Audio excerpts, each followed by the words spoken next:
Cette fois-ci, on va vous parler de 4 petites machines qui ont eu une grande importance dans l'évolution technique de la vapeur. D'abord, 2 machines atmosphériques, le tuyau de Huygens et la première machine de Papin. Ensuite, le char à réaction de Verbiets et le char à réaction de Newton. On va parler du tuyau de Huygens. Huygens, c'est un physicien hollandais qui est né à La Haye. Il est né, je prends un petit papier quand même, il est né à La Haye en 1629 et il est mort en 1695.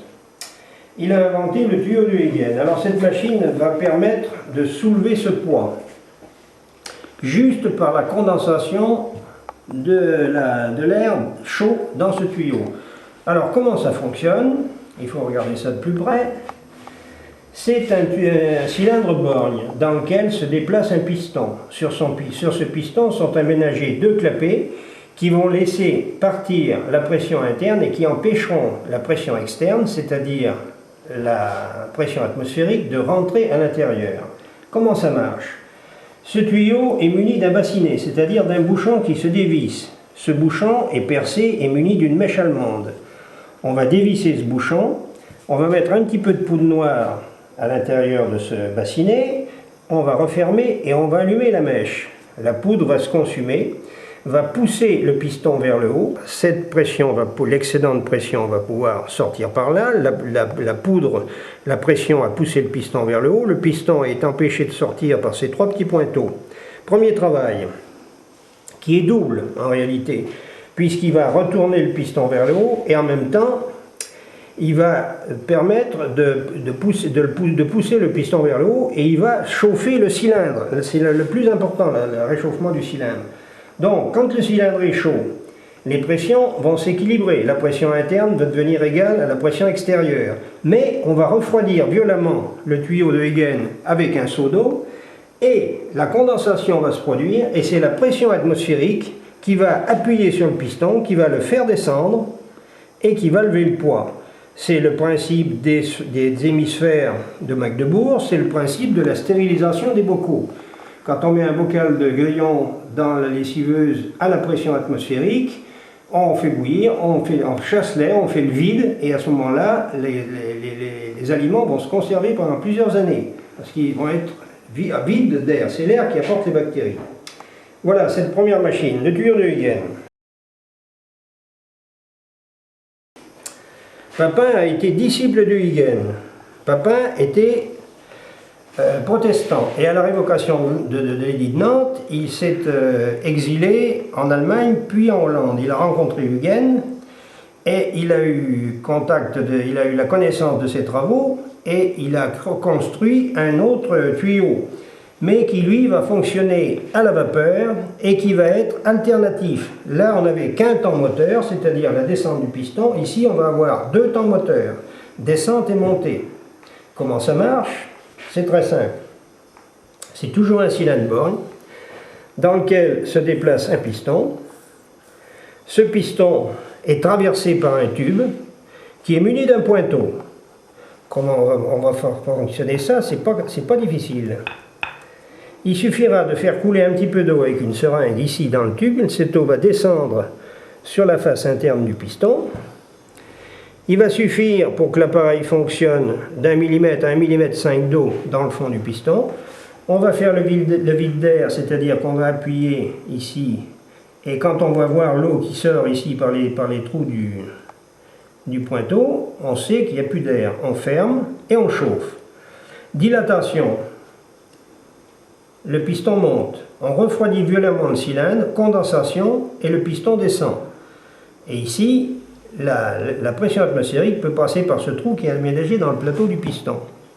Avec ça, Papin a réussi à construire un bateau. Et entre autres, il a découvert la cocotte minute, la 23 voies et la soupape de sûreté. Papin est né à Chitenay, à côté de Blois, en 1647 et il est mort en 1714. On pense qu'il a inventé ce tuyau en 1707. On va se parler maintenant d'une machine presque à vapeur vive. Alors ça, c'est une évolution du moulin de Giovanni Branca, qui avait été fait précédemment, mais qui n'avait pas eu de résultats techniques importants. Là, le constructeur Verbietz a eu l'idée d'utiliser un moulin beaucoup plus petit, qui va donc tourner plus vite le jet de vapeur. Voilà le foyer, voilà la réserve de vapeur. Le jet de vapeur va taper sur les aubes et faire tourner. Et pour avoir du couple, il a eu l'idée de monter un train de pignon qui va donner à la machine une certaine puissance. Mais il faut dire aussi que cette machine n'a jamais été construite à l'échelle 1, ça a été qu'un modèle de présentation, de réflexion, si on peut dire. Mais enfin, c'était une bonne idée quand même pour utiliser la roue à aube, le jet de vapeur sur la roue. On peut dire que c'est l'ancêtre de la turbine à vapeur. Avant, les turbines à vapeur, les premières turbines sont inspirées des Noriac, comme le moulin de Branca, mais là, c'est déjà une turbine qui tourne beaucoup plus vite, la roue est plus petite. Qu'est-ce qu'on peut dire de cette machine? Qu'elle est pas mal dessinée, c'est assez joli, c'est assez bien fait, c'est assez fin. On est encore dans une époque assez retirée dans l'évolution de la vapeur. Verbietz, il a fait ça en 1672, ce char à réaction.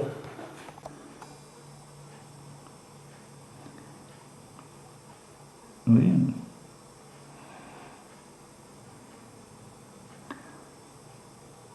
C'est bon. Alors, je vais vous démontrer le système assez archaïque de direction. C'est ni plus ni moins une petite roulette qui est montée à l'avant et qui va permettre à l'engin de tourner soit à gauche, soit à droite. Voilà. C'est très rudimentaire, c'est le moins qu'on puisse dire. Et puis aussi, il n'y a qu'une roue motrice. Il n'y a pas encore l'utilisation du différentiel. Alors voilà le foyer, voilà la réserve d'eau et la production de vapeur, le col de cygne qui permet d'amener le jet de vapeur avec une coulotte bien dirigée. C'est plus performant que le moulin de Branca.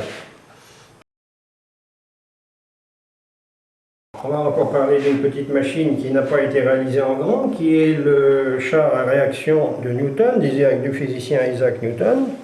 Isaac Newton est né en 1642, il est mort en 1727, et il a construit cet appareil en 1680. On pense qu'il l'a construit en 1680.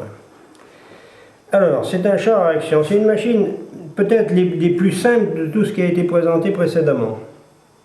Qu'est-ce qu'on a? On a un récipient, une chaudière, un foyer, où on peut mettre du charbon ou du bois. On a une vanne, une vanne qui va permettre d'ouvrir et de fermer la chaudière. Hein. Et on a un conducteur qui est assis ici. Il n'y a ni direction, ni frein, rien du tout. C'est juste un appareil de démonstration. Ce qu'il y a, c'est que c'est bien fait. Je ne parle pas de la construction personnelle, je parle du modèle initial, que j'ai jamais vu, mais qui a été quand même dessiné. On a retrouvé des lithographies, c'est ce qui m'a permis de le faire. Alors, le conducteur est assis là-dessus, il n'a pas la maîtrise du feu, c'est un autre personnage qui s'occupe de la maîtrise du feu, donc on va mettre de l'eau par cet orifice, on va fermer la vanne d'ouverture, et quand il juge que la pression, il n'y a ni soupape de sécurité, rien du tout, hein. Quand il juge en manœuvrant la vanne du robinet, quand il juge que la pression est assez forte, il ouvre, et la réaction du jet de vapeur sur les couches d'air va faire avancer l'engin. C'est le premier engin à réaction. Voilà, le char à réaction de Newton. Alors encore une curiosité, c'est l'appareil de Salomon de Causse. Alors Salomon de Causse est né en 1586 et il est mort en 1626. Et il a inventé ce petit appareil en 1615. Alors, une curiosité, bien sûr, parce que c'est la première fois qu'on a utilisé la pression de vapeur pour soulever l'eau. Enfin, une des premières fois. Alors, c'est ni plus ni moins un réservoir en laiton, une lampe à alcool et un support en fer forgé. Ici, on a un orifice qui va permettre de remplir aux 3/4 l'appareil. Et là, on a un tube qui est muni d'un robinet, qui va plonger à l'intérieur jusqu'au fond du récipient. Alors comment on va faire? Eh bien, on va ouvrir, pour le faire fonctionner, on va ouvrir ce robinet. Donc on va laisser partir l'air dedans, et là, on va mettre de l'eau. On va le remplir aux 2/3. Hein. Et quand c'est rempli, on ferme ce robinet et on laisse celui-là légèrement ouvert. On allume la lampe à alcool, on va chauffer l'ensemble, la pression va monter, bien sûr, et on va voir, comme le tube descend tout à fait au fond et que la vapeur est plus légère, donc la vapeur se forme toujours sur l'eau, hein, au niveau de l'eau, et la vapeur va presser, va appuyer, la pression va monter. Et si on ouvre ce tube, si on ouvre celui-là, c'est de la vapeur qui va sortir, parce qu'il débouche immédiatement sous la calotte. Tandis que celui-là, il est dans le fond, quand on ouvre, c'est de l'eau qui va sortir. Alors on va juger de la pression de sortie. On laisse encore monter la pression, et on ouvre. Et à ce moment-là, on enlève la lampe. Et bien la pression de la vapeur va pousser sur l'eau et va vider la totalité de l'eau qui était à l'intérieur. Et avec ce petit appareil, on peut monter de l'eau jusqu'à 3 mètres de haut. Tout simplement. C'est ce que nous, Comène, s'est servi, c'est ce que c'est Savary, le capitaine Savary, s'est servi de ce principe pour construire sa machine, pour vider les puits de mine.